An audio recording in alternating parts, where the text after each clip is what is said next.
Welcome back to Politics Nation. Now to the shocking sexual assault scandal gripping the nation.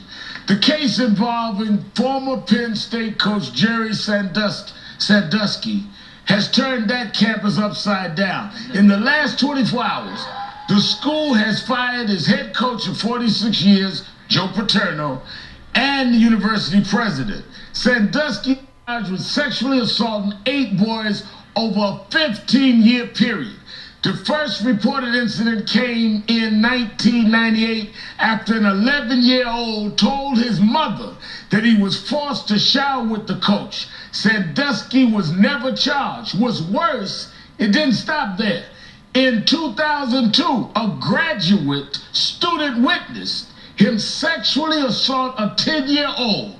He did not stop the alleged rape or report it to police. He instead told Coach Paterno, who advised him to bring the matter up with school officials. Yet, no justice was served. Police were not called in, and no one attempted to learn the identity of the child.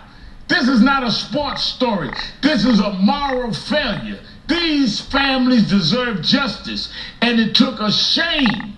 It took a shameful act in 2009 to bring it forward.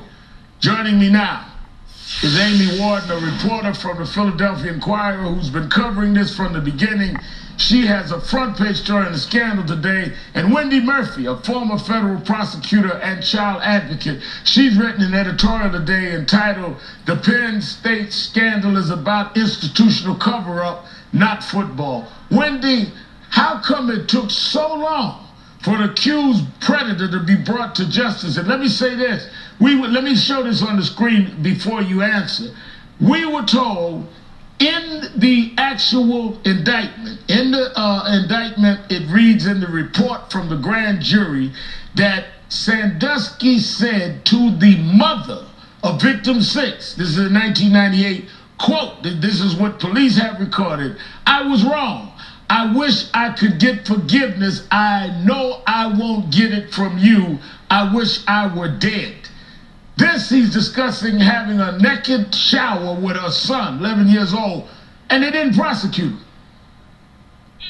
Unbelievable how many people failed these boys, starting with the prosecutor in 1998. Let me be clear. It is a crime. It is considered child sexual exploitation under Pennsylvania law to shower naked with a child. The prosecutor bagged the case. Why?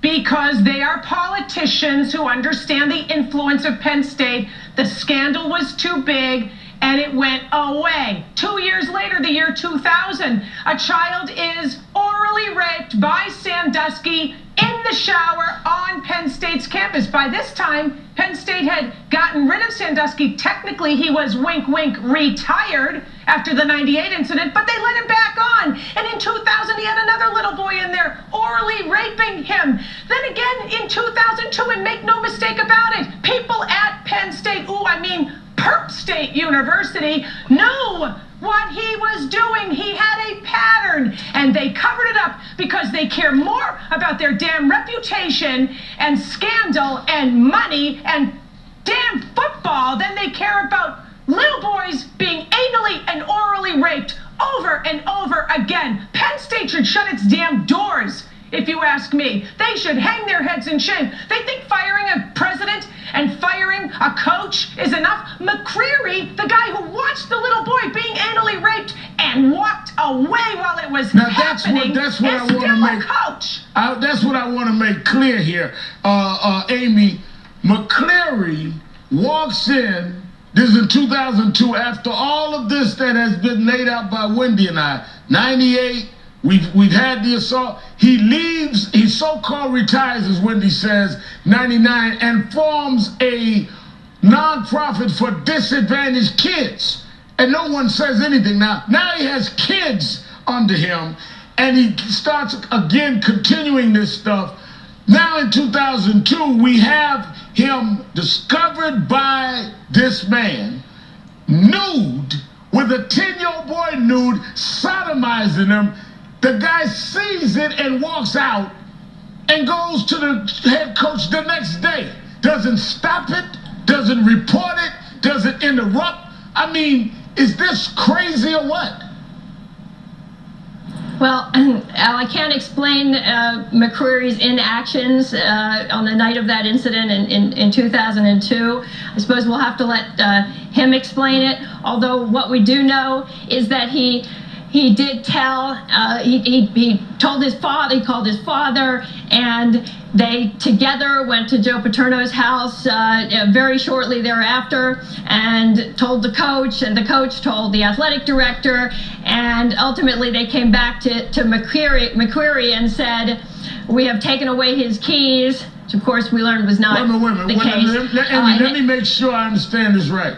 McCreary walks in, he sees in the shower a naked, nude 10-year-old with his hands up, being sodomized by a grown man, and he doesn't call the police, doesn't deal with trying to stop it. He goes home, calls his father and him tells the head coach Paterno the next day, and after Paterno and them look into it with the campus police, they take the guy's keys.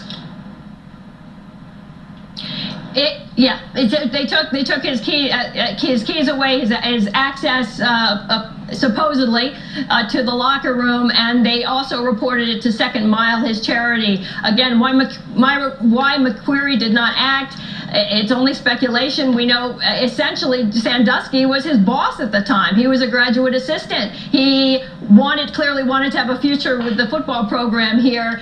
He's here now on the football coaching staff. Wendy, so clearly he saw his future. Wendy, you've been a prosecutor.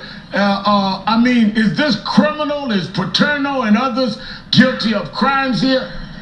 You know, I don't have words that won't get you in trouble with the FCC. They're a bunch of bastards from one end to the other. The people at Penn State who covered this stuff up. Who walks away from a child being raped? I don't care if it's against the law or not to report or not report. Who walks away from a child being raped and calls himself a human being? Animals aren't that mean to each other. This is what I don't understand. Those nitwits who are protesting Paterno's ouster, why aren't they at Sandusky's house? Why aren't they protesting Sandusky and shaming him and complaining about what has happened to these children? What is wrong with the entire community of Penn State that they think the worst thing that has happened is Paterno can't coach? Are you kidding me? Amy Warden and Wendy Murphy, thank you. And I think this is outrageous. I think they are protesting at the wrong house.